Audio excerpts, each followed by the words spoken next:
नमस्कार। मैं डॉक्टर दिनेश पाल, सहायक प्राध्यापक हिंदी विभाग, नंदलाल सिंह महाविद्यालय जैतपुर दाऊदपुर। तो जैसा कि मैं पहले के वीडियो में विद्यापति, कबीर, जायसी पर सामान्य बातचीत किया या उनके बारे में सामान्य परिचय दिया, उसी कड़ी में आज मैं भक्ति काल के एक और प्रतिनिधि कवि, जैसे कि भक्ति काल को जो कि हिंदी काल का स्वर्ण युग है, भक्ति काल का जो 4 महत्वपूर्ण कवि हैं, कबीर, जायसी, सूर और तुलसी, उनमें से एक कवि हैं सूरदास। जैसा कि हम सभी जानते हैं, भक्ति काल को 2 भागों में बांटा गया है, निर्गुण शाखा, सगुण शाखा। निर्गुण शाखा को भी 2 भागों में विभाजित किया है रामचंद्र शुक्ल ने, संत काव्य और सूफी काव्य, या दूसरे शब्दों में कहें ज्ञानाश्रय शाखा, प्रेमाश्रय शाखा। उसी तरह सगुण धारा को भी 2 भाग में विभाजित किया गया है, कृष्ण भक्ति शाखा और राम भक्ति शाखा। तो जैसे कि ज्ञानाश्रय शाखा के प्रतिनिधि कवि के रूप में कबीर को देखा जाता है, सूफी काव्य के प्रतिनिधि कवि के रूप में जायसी को देखा जाता है, उसी प्रकार से कृष्ण भक्ति काव्य के प्रतिनिधि कवि के रूप में सूरदास को हम जानते हैं। उसी तरह राम भक्ति के प्रतिनिधि कवि तुलसीदास हैं। सूरदास, जिनका कि जन्म लगभग 1478 ईस्वी में माना जाता है, जो कि एटा दिल्ली के इलाके में उसी के आसपास का एक जगह है, सिही नामक गांव है, जहां उनका माना जाता है कि जन्म हुआ था। सूरदास के जन्म के साथ ही उनकी कविताओं को देखते हुए, उन्हें पढ़ते हुए, उनकी जो चित्रण किया है उन्होंने कृष्ण का, उसको लेकर कई लोगों ने विवाद खड़ा कर दिया कि सूरदास जन्मांध थे, यानी जन्म से अंधा थे या बाद में अंधा हुए, जबकि विवाद का विषय नहीं होना चाहिए। लेकिन कुछ लोगों का कहना था कि अगर कृष्ण जन्म से अंधे होते तो एक छोटे बच्चे का या एक नटखट बालक का उस तरह से वर्णन नहीं कर सकते थे, क्योंकि वो बचपन में नहीं देखे। लेकिन कुछ लोगों का मानना है कि नहीं, ऐसा कतई नहीं है। कई बार वो न देखते हुए भी लोगों के सुनकर, जानकर, बातचीत से भी बहुत कुछ वो जानते हैं। ऐसा नहीं है कि नहीं जानते हैं, जरूरी नहीं है कि वो आँख पे ही निर्भर हो। खैर, ये दोनों मत अपना अपना आला है, इसका कोई निश्चित निष्कर्ष नहीं है कि वो जन्मांध थे, जन्म से अंधे थे या बाद में अंधे हुए, या विवाद का विषय होना भी नहीं चाहिए। खैर, सूरदास को कहा जाता है कि उसी सीहे के आसपास जो इलाका है, वहाँ के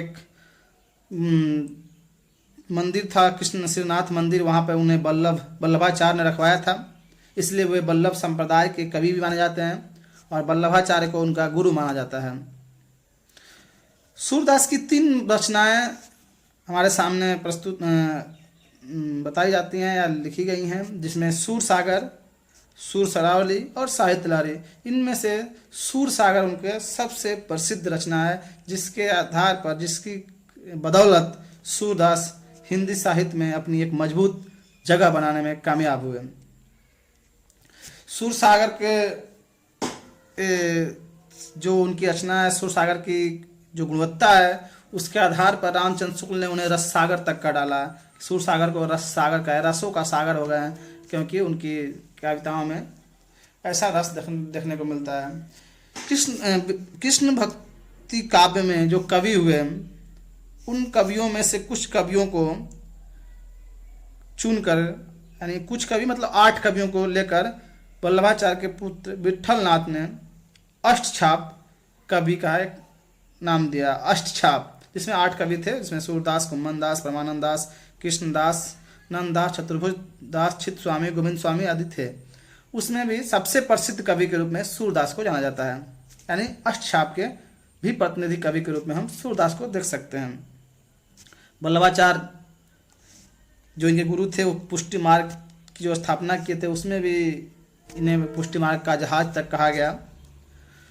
तो सूरदास जो कृष्ण भक्ति शाखा के कवि हैं, वह या यूँ कहें कि कृष्ण भक्ति शाखा कवि के सूरदास के लगभग ज़्यादातर कवियों या अधिकांश कवियों की कविताएं जो है ब्रज भाषा में लिखी गई है, और सूरदास भी ब्रज भाषा को ही अपनी कविता का माध्यम बनाते हैं, या उनकी कविता भी, या गायन कहिए, कविता को गायन पद्धति में ही लिखते थे, बताया जाता है, गाते थे, तो सुर भाषा उनकी ब्रज भाषा होती थी। सूर सागर में उनका भ्रमर गीत उनकी लिए एक प्रसिद्धि का कारण बना, क्योंकि भ्रमर गीत में उनकी काव्य कला सबसे बेहतरीन तरीके से निखर के सामने आता है। भ्रमर गीत का जो है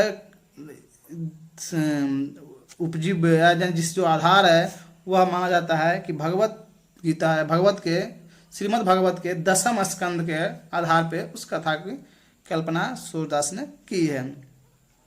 उसमें होता क्या है, श्री कृष्ण जब गोपियों के यहाँ से चले जाते हैं अपने राज दरबार में, बाद में उनकी गोपिकाएं उनसे रूठ जाती हैं, नाराज हो जाती हैं, मान रखती हैं कि वो आए फिर मनाएं, क्योंकि वो कह के गए थे कि हम जल्दी आएंगे, आते नहीं हैं, तो संदेशा भिजवाती हैं।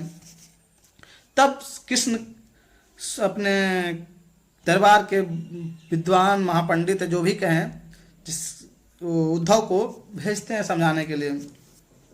इसके दार्शनिक पक्ष के रूप में यह देखा जाता है कि उद्धव को कृष्ण भेजकर निर्गुण पर सगुण का विजय दिखाते हैं, ज्ञान पर प्रेम का विजय दिखाते हैं, क्योंकि उद्धव को अपने ज्ञान पे, योग पे बड़ा गर्व था, बड़ी अहम थी, अहंकार भी था कि वो इसे समझा ले जाएंगे या वही सबसे ऊपर है।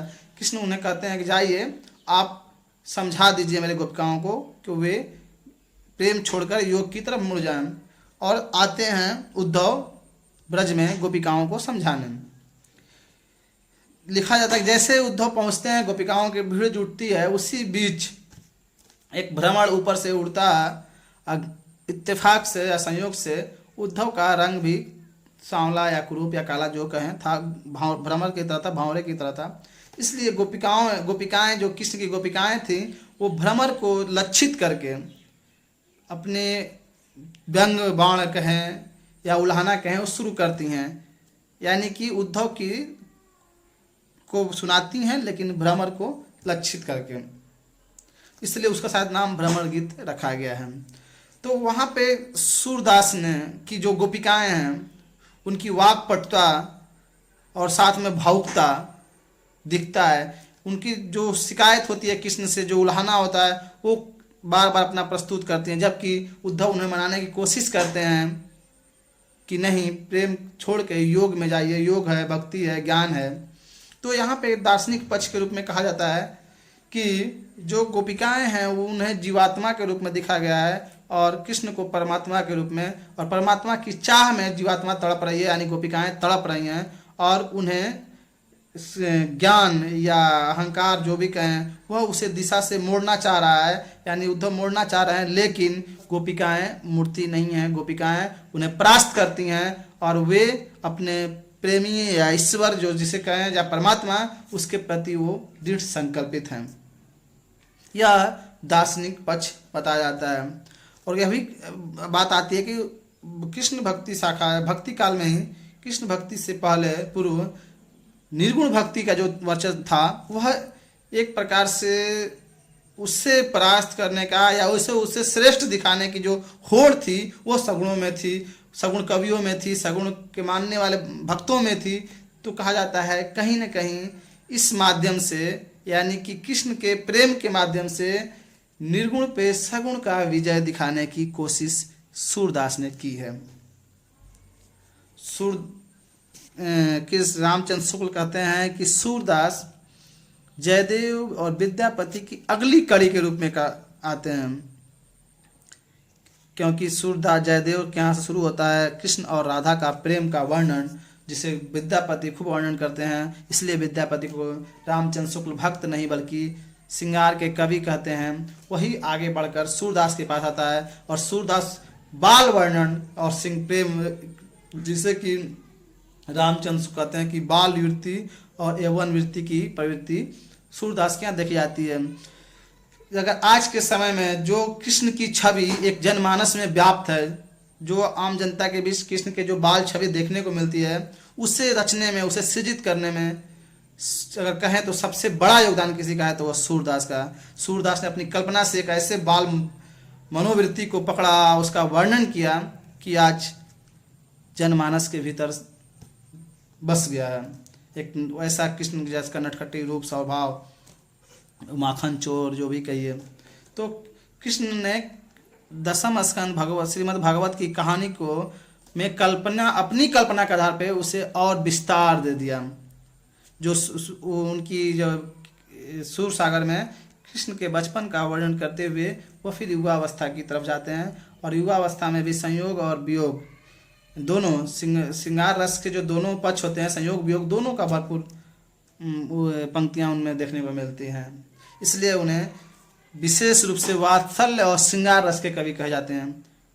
वात्सल्य, हिंदी साहित्य में यदि वात्सल्य रस का कवि देखा जाए तो शायद ही कोई ऐसा कवि होता है जो सूरदास के सामने ठहरता है। इतनी अच्छी पकड़ थी उनकी वात्सल्य रस पे। रामचंद्र शुक्ल उन्हें वात्सल्य और श्रृंगार रस के महान कवि के रूप में चित्रित करते हैं। एक जगह कहते भी हैं कि वात्सल्य और श्रृंगार के क्षेत्र का जितना अधिक उद्घाटन सूर ने अपनी बंद आंखों से किया, उतना किसी और कवि ने नहीं। इन क्षेत्रों का कोना कोना वे झांका है, यानी जितना हो सकता था श्रृंगार और वात्सल्य का उसे सूरदास ने बखूबी प्रस्तुत करने की कोशिश किया। कई बार यह भी कहा जाता है कि नंददास की जो गोपिकाएं हैं वो जब उद्धव से वार्तालाप करती हैं तो उनके अंदर जो वाक्पटुता या जो तर्क शक्ति है वो कृष्ण क्या नहीं दिखते, सूरदास की गोपिकाओं में नहीं दिखते। नंददास की गोपिकाएं सूरदास की गोपिकाओं से ज़्यादा तार्किक, वाक्पटु हैं चित्रित, लिखी गई जो नंददास ने चित्रित किया है। क्योंकि सूरदास की गोपिकाएं वाक्पटु या तर्क शक्ति के साथ साथ भावुकता उनके ऊपर भारी पड़ जाता है, वो ज़्यादा भावुक हो जाती हैं।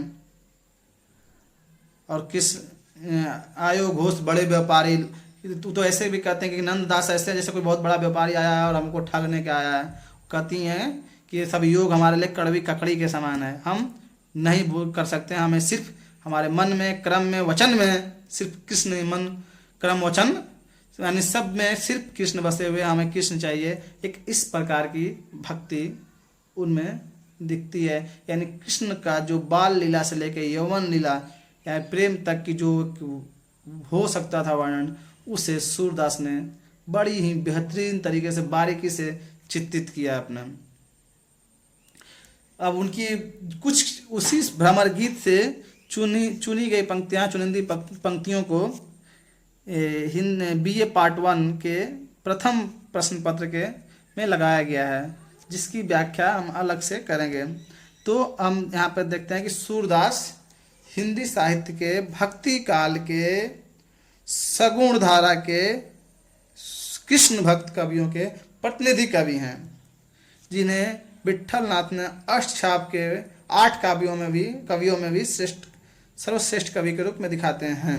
उस समय कवियों के बीच एक अलग ऐसी भक्ति थी जो कि राजा उन्हें मोहित नहीं कर सकते थे, लालच नहीं दे सकते थे। कहा जाता है एक बार अकबर ने कुम्भन दास को अपने दरबार में बुलाया तो कुम्भन दास ने बाद में लिख भेजा, कहा था कि हमारे दरबार में रहिए, लिखिए, पढ़ी जो भी। तो उन्होंने लिख पढ़ा था, हम संतन को कहाँ सिकरी सो काम, आवत जात पनहिया टूटे बिसर गयो हरि नाम। यानी हम लोग को दरबार से कोई लेना देना नहीं है। बाद में आगे चल के कृष्ण भक्त पे लिखने वाले कवियों में हमारे रसखान आते हैं, मीरा आती हैं, ये लोग उन्हें कृष्ण भक्ति को और समृद्ध करते हैं। तो हम सूरदास के बारे में यह सामान्य सी परिचय देखते हैं, जानते हैं, बात करते हैं कि सूरदास ने अपनी इस प्रकार की भूमिका लिखी, इस प्रकार की अपनी कविताएं लिखी जो ब्रज भाषा से में लिखी हुई हैं। वो भक्ति काल के कैसे कवि थे। अब हम उनके अगले वीडियो में जब आएंगे तो हम उनकी कविताओं की व्याख्या करेंगे, पे बात करेंगे। अगर कविताएं मिल जाती हैं तो जो उनके पाठ्यक्रम में लगाई गई हैं। यह मात्र सामान्य परिचय रहा है। धन्यवाद।